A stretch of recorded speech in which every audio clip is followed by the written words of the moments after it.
Buenas tardes. Vamos a comenzar con la última sesión, la sexta sesión de estas intensas jornadas. Voy a presentar primero a la primera ponente, ella hará su exposición, el segundo ponente hará su exposición y luego, como hemos hecho en todos los anteriores paneles, abriremos un turno de palabra. Bueno, entonces, en primer lugar voy a presentar a la primera ponente, Elisa Díaz Álvarez. Ella ha leído su tesis doctoral, esto hay que decirlo porque es un hito importante, hace poco tiempo, sobre el Ministerio de Ultramar, pero eso no ha evitado que también haya participado varias veces ya, en concreto creo que son 3 veces las que ha participado en estas jornadas de Llerena. Ella es graduada en Derecho y premio al mejor expediente académico de la enseñanza oficial del máster de la Universidad de Extremadura. Es doctora en Derecho, como les acabo de decir, es de este mismo año, del 2025, y su especialidad es la historia del derecho y de las instituciones. En concreto, creo que les he dicho, su tesis era sobre el Ministerio de Ultramar.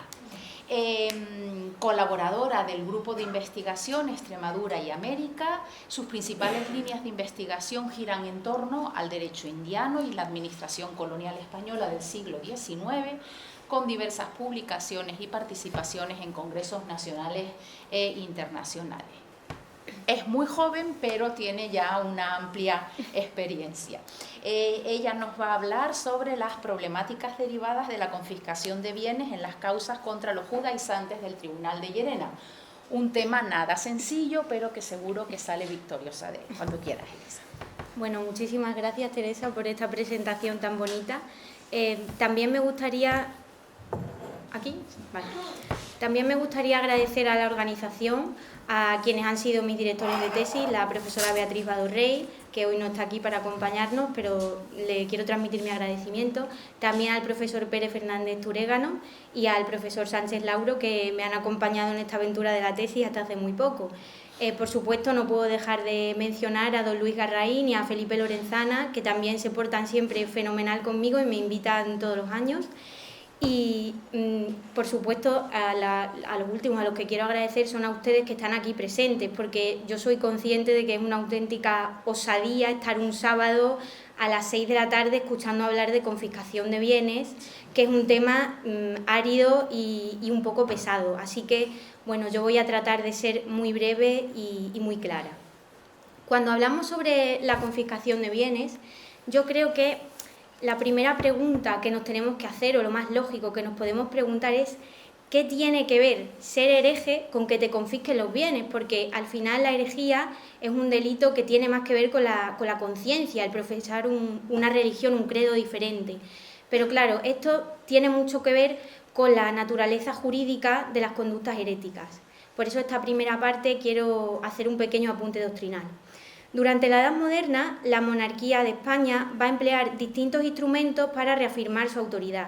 Y uno de ellos, como ya nos ha quedado muy claro en esta jornada, pues va a ser la unidad religiosa.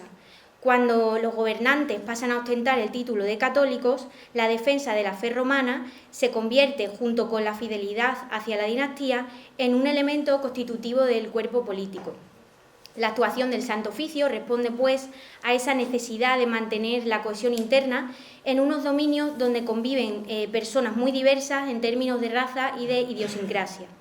Como institución mixta que vela por la ortodoxia, el Tribunal de la Inquisición se va a ocupar de perseguir las manifestaciones que se desvían de la misma, por considerarlas, y he aquí el matiz, atentatorias contra Dios, pero también contra la paz social.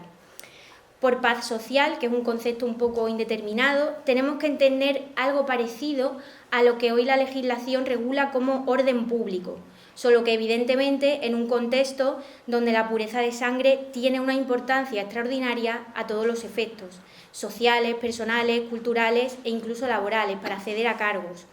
Profesar un credo distinto del oficial en este sentido es sinónimo de disrupción, y lo es desde muchos puntos de vista. Con respecto a la sociedad, constituye un ataque hacia las buenas costumbres, es decir, al conjunto de principios morales de raigambre cristiana por los que se rige la sociedad. Esos principios se han ido gestando durante la Edad Media en base a las verdades fundamentales de la Iglesia, como por ejemplo la Santísima Trinidad, los sacramentos, el pecado original, etc. Y resultan en una obsesión colectiva por alcanzar la salvación eterna. En consecuencia, la disidencia también afecta directamente a la esfera religiosa porque contraviene el criterio de los teólogos, que son quienes fijan las normas de conducta para garantizar esa protección de la fe. Sin embargo, lo que a nosotros nos interesa destacar sobre la herejía o sobre la heterodoxia, en cualquiera de sus formas, es que constituye una agresión hacia la estructura de un sistema que, además de hallar en la unidad confesional el gran elemento legitimador de la vida política, tiene por cabeza a un monarca que tiene potestades de origen divino. A ello obedece esta doble naturaleza jurídica de la herejía, que es tanto un delito religioso como un crimen social, muy parecido a los delitos que hoy comprometen la seguridad del Estado o la forma de gobierno. Claro que esto no fue ni mucho menos un invento de la Inquisición, esto ya viene de la antigüedad, del Imperio Romano, donde el crimen de herejía comienza a ser modelado por los delitos de lesa majestad divina. Y al igual que en el periodo que ahora tratamos, entonces se trataba de restaurar la dignidad de la autoridad imperial supraterrenal, como también de restaurar ese menoscabo que había sufrido el sentimiento religioso de los ciudadanos de la República. Formalmente, ello se va a traducir en una responsabilidad compartida entre el poder temporal y los tribunales eclesiásticos a la hora de imponer las penas, y materialmente se traduce en esa idea de que un castigo espiritual es insuficiente para reconducir a todas estas ovejas descarriadas. Por eso, a la conducta desviada también se le van a imponer graves repercusiones económicas. Por un lado, la confiscación de todos los bienes y, por otro, la privación de los derechos de contenido patrimonial, de la capacidad para realizar o recibir transmisiones inter vivos o mortis causa, pero, por supuesto, siempre en beneficio del fisco. Y claro, sabemos que la Inquisición tiene muchos procedimientos reglados y ciertamente el de la confiscación de bienes no va a ser ni mucho menos una excepción. Así que nuestro siguiente apartado para entender bien esta cuestión es cómo se confiscan los bienes, porque no es algo gratuito. En la producción normativa del Santo Oficio observamos cómo la protección del bien jurídico, que al final es la unidad religiosa, siempre va a estar ligada, como ya he dicho, al resarcimiento material de ese daño colectivo que se inflige a los súbditos, a los ciudadanos de la República. Así va a quedar determinado también en las primeras instrucciones de la Inquisición.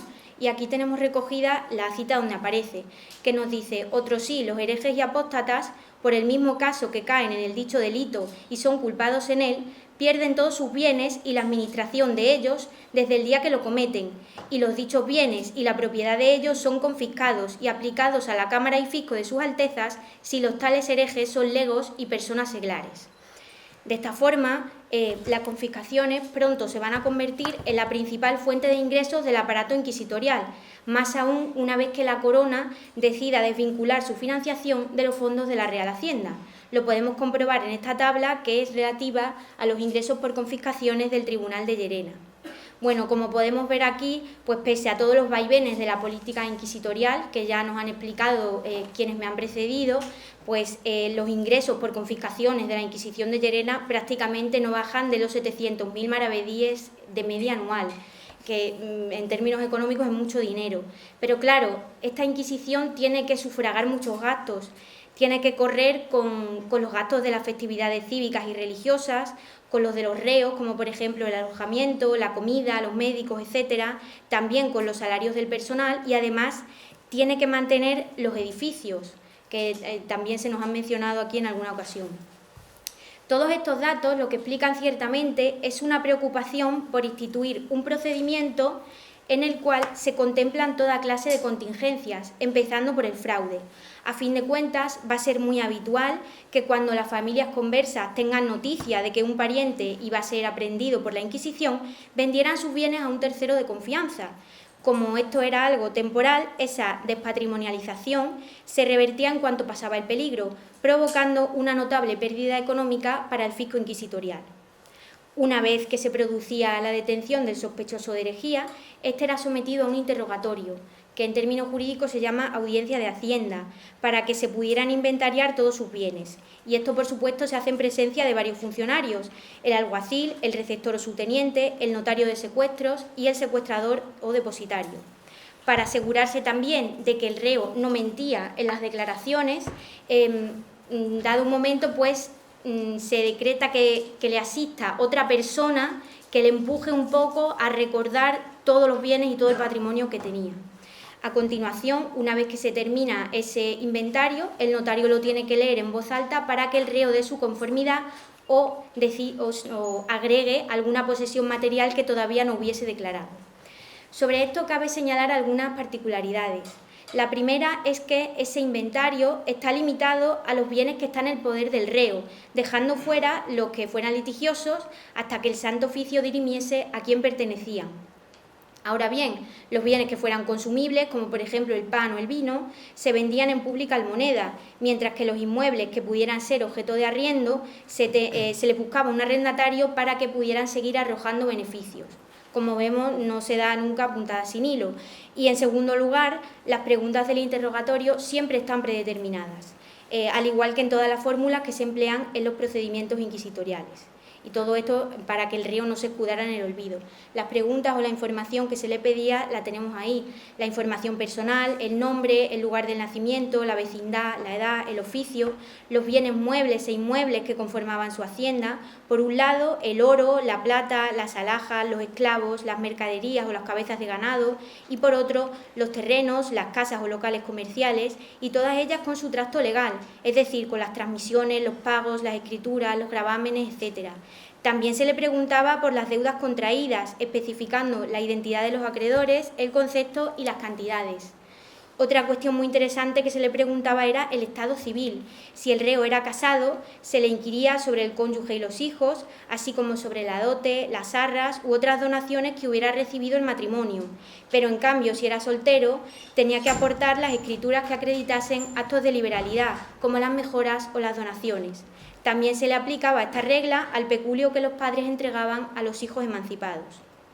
Por último, se quería inquirir sobre los derechos sucesorios referidos a la legítima de los padres o a los bienes que otra persona le hubiera podido dejar en herencia.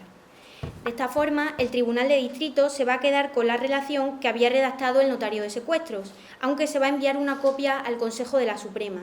Otra copia se la queda el secuestrador, que es un funcionario de confianza que se ocupaba de administrar la hacienda del acusado, y esto es muy importante, como si de la suya propia se tratase. Así que tiene que llevar un registro de todos sus movimientos, de todos los movimientos que afecten a la masa patrimonial, para que una vez terminado el juicio se pudiera traspasar a su propietario, que lógicamente iba a ser la Inquisición si el reo era declarado culpable. En cambio, si al reo se le ponía en libertad por haberse demostrado su inocencia, pues se realizaba la pertinente devolución. Eso sí, se restaban los costes que hubiera ocasionado su estancia en las cárceles secretas.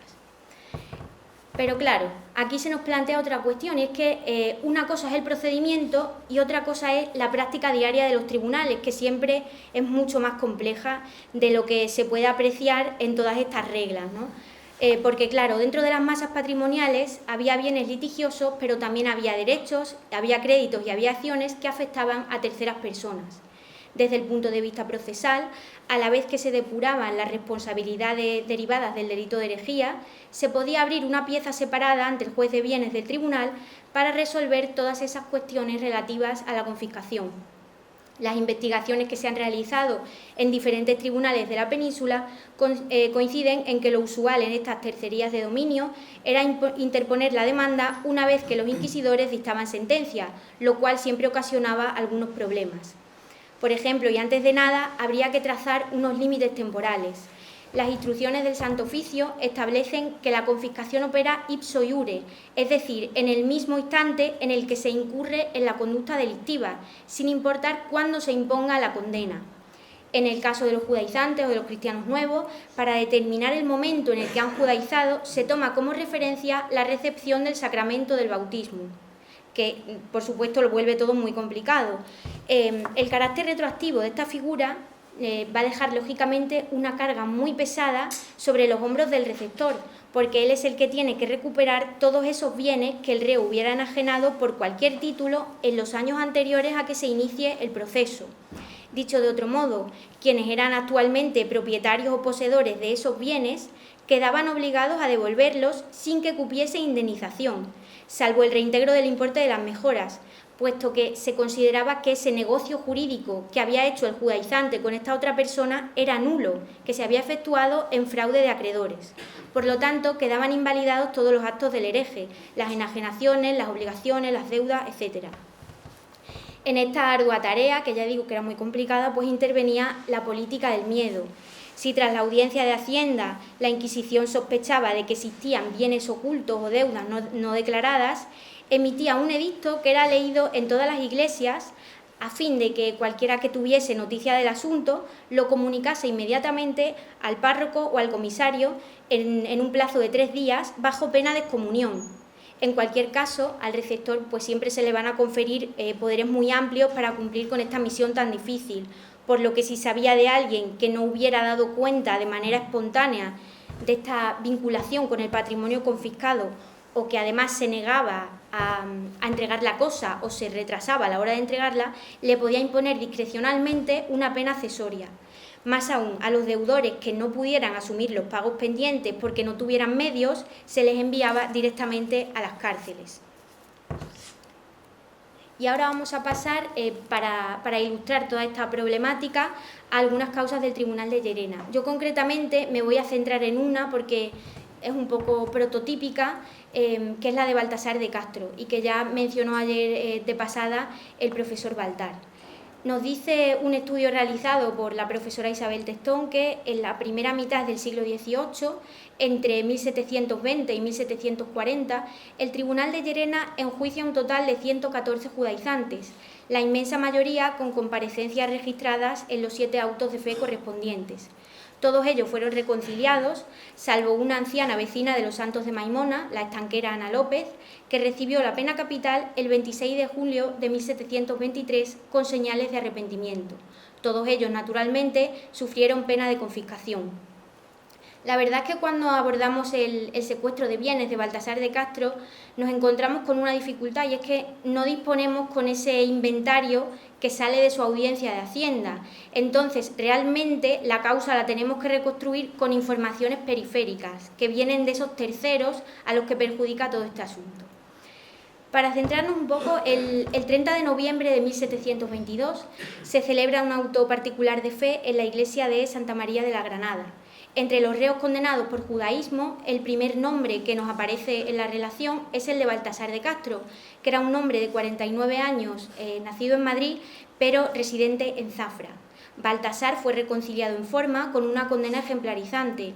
Se le impuso San Benito, cárcel perpetua e irremisible, galeras al remo durante 5 años sin sueldo, 200 azotes y confiscación de bienes. La misma pena que sufrió su esposa portuguesa, Beatriz Rodríguez de Campos, que tenía 33 años, a excepción de la pena de galeras. Según las alegaciones fiscales, la denuncia a Baltasar proviene de una vecina de Zafra muy joven, Josefa Zambrano, de 25 años, que va a poner una serie de nombres en conocimiento de las autoridades. Josefa señala que a fuerza de visitar con cierta frecuencia la casa del matrimonio Castro, pues tenía ciertas sospechas de que no guardaban las costumbres cristianas. Decía que los domingos permanecían en la cama hasta las 2 o las 3 de la tarde y que los sábados, en cambio, se vestían y se componían para encerrarse cada uno en una habitación con un librito de oraciones un poco sospechoso. Inesperadamente, Josefa Zambrano, que había proferido esta acusación tan grave, pues se retracta de sus palabras cuando se ve ante el tribunal inquisitorial y reconoce que el relato era falso, que realmente le había empujado a acusar a Baltasar de Castro un tal Pedro Rodríguez, con quien éste tenía algún tipo de rivalidad o algún conflicto de naturaleza económica. Pero claro, el daño ya estaba hecho, porque además había otros testigos que señalaron que Baltasar no guardaba esas costumbres cristianas. Así que Baltasar es detenido e ingresa en las cárceles secretas el 24 de junio de 1718. Se sabe que en un principio negó la acusación, lo hizo más de una vez, pero al final pues, se quiebra ante la presión y reconoce que es observante de la ley de Moisés. No solo él, sino también su esposa, se acusan mutuamente. La caída de Baltasar supone la apertura de un proceso para la confiscación de todo su patrimonio. Y como ya he dicho, es difícil rastrearlo porque nos faltan estas informaciones. La primera pieza que nos permite hablar de lo que ocurre con esta masa patrimonial es la que tiene que ver con un tal Miguel García Gallardo. Bueno, como tantos otros judeoconversos, que ya nos lo han referido antes, pues Baltasar de Castro estaba involucrado en el negocio de las rentas reales, que era el sistema de recaudación por excelencia que tenía la Corona de Castilla en ese entonces. Desde el siglo XV, la Corona viene implementando un modelo de relaciones jurídicas por el cual delega en grupos o particulares, es decir, en asentistas, en prestamistas o hombres de negocio normalmente, la fastidiosa tarea de recaudar los tributos para luego depositarlos en las arcas públicas. Como contraprestación, para reducirlo un poco, pues esos recaudadores reciben un dinero, una comisión. Por tanto, sabemos que Baltasar formaba parte de una clase adinerada que gozaba de grandes ventajas en cuanto a la percepción de incentivos, así como de una posición social fuerte porque tenía conexión con algunas autoridades. Estas condiciones socioeconómicas tan favorables le llevan a formar una compañía junto a varios socios en el año 1715. Uno de ellos va a ser este hombre que he mencionado antes, Miguel García Gallardo. Estas personas se ocupaban de gestionar la renta de productos estratégicos de consumo, en este caso el pescado, el aguardiente, la nieve, el jabón y los naipes, que van a distribuir por toda la región. Esa sociedad permanece vigente hasta el año 1723, aunque, como he dicho antes, desde que apresan a Baltasar en 1718, la Inquisición de Llerena es la que se subroga en su posición, es la que está dentro de esa sociedad. De acuerdo con la documentación, el fisco de Llerena incumple todas las condiciones que se habían pactado entre los socios sobre el reparto de los rendimientos que generaba esa actividad. Y como solía ocurrir en estos casos, García Gallardo interpone una demanda contra la institución, que por supuesto no se resuelve a su favor en primera instancia. Tenemos que tener en cuenta que reclamaba una cantidad total de casi 300.000 maravedíes. El pleito, evidentemente, prosigue en grado de apelación ante el Consejo de la Suprema. Como prueba, un año después de disolverse la compañía, García Gallardo presenta una relación jurada con los principales datos de todas las transacciones, con los administradores, los productos, los gastos, etcétera, de la cual se va a dar traslado al contador, Andrés Moreno. Tras revisar toda la documentación, incluida la escritura de arriendo de las rentas, el contador llega a la conclusión de que Gallardo tiene que recibir apenas 3.000 maravedíes con cargo al secuestro de Baltasar de Castro. Es decir, de todo lo que él reclamaba, lo deja en un 0,75%. Uno de los problemas que se va a plantear, además, en este caso, es el tiempo, es lo que se dilata el proceso. La liquidación de los bienes de Castro va a ser un procedimiento muy largo que se va a prolongar hasta 23 años. La siguiente noticia que tenemos data de 1748 y para entonces Gallardo, este señor que reclamaba las cantidades de dinero, ya había fallecido, así que eran sus nietos, sus herederos, los que continuaban litigando. Y sobre lo que su abuelo reclamaba, ya casi en 1750, pues se resuelve lo siguiente: que el volumen total de dinero que había generado esa sociedad era de unos 700.000 maravedíes y que se realizaban las siguientes exclusiones, siempre perjudicando a García Gallardo. Las deudas a favor de Gallardo que no estaban justificadas por medio de documentos, los pagos que había hecho sin consentimiento de Castro, su socio, y las deudas que había perdonado. Además, se dice que el crédito que la sociedad tiene contra Gallardo es de 40.711 maravedíes y que a Castro, es decir, a la Inquisición de Llerena, se le deben 225.000. En general, podemos decir que la estrategia de ambas Inquisiciones, tanto de Distrito como del Consejo de la Suprema, es reclamar a Gallardo todos esos aumentos o crecidas que había experimentado la compañía en ese periodo 1718-1723, coincidiendo con la ausencia de Baltasar. A modo de prueba, en el documento aparece un interrogatorio a 3 testigos que la Suprema examina al detalle para emitir su resolución definitiva. Estas personas, claro está, estaban muy bien escogidas y tenían una vinculación directa o indirecta con el Santo Oficio.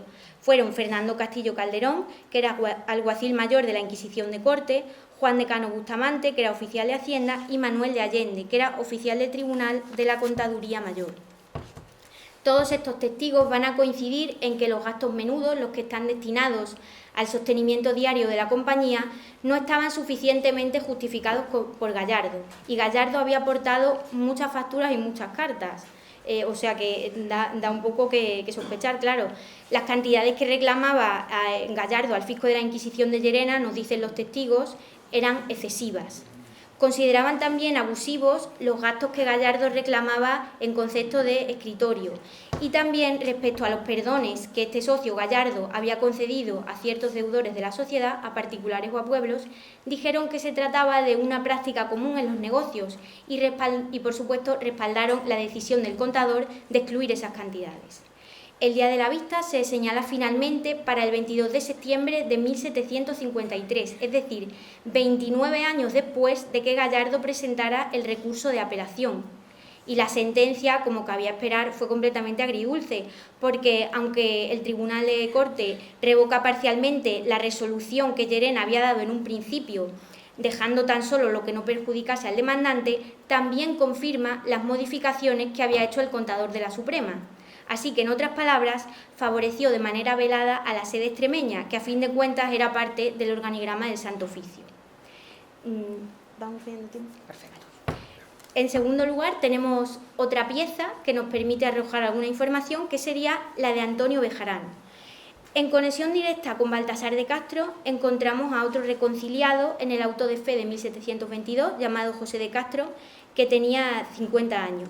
También era natural de Madrid, pero era vecino de Villanueva de la Serena, donde trabajaba una vez más como administrador de las rentas reales del partido. Su castigo fue idéntico al de Baltasar e incluso también afectó al resto de los miembros de su unidad familiar.